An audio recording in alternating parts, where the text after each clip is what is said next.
2012 Dodge Caravan, transmission oil change with filter. That's how you tilt it this way, and then it goes into your bucket wherever you have. I got the bucket, and then to remove the last screw is from this side, from the front.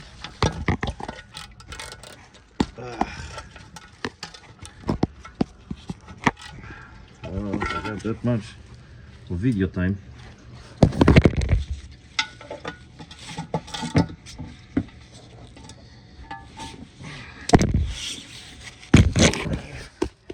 There you go, pen is out.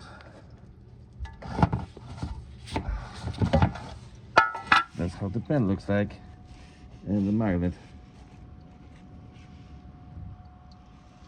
There you go. Maybe not enough light. There's the filter. One screw, second screw, and I think there's third one in the front of there. Waiting for the whole thing to leak out because dealer told me 1700 or 1600 to replace it. So I'm just gonna replace it in my garage. The bucket is almost full.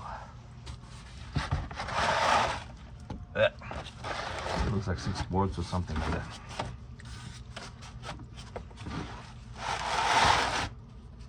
Time for the filter.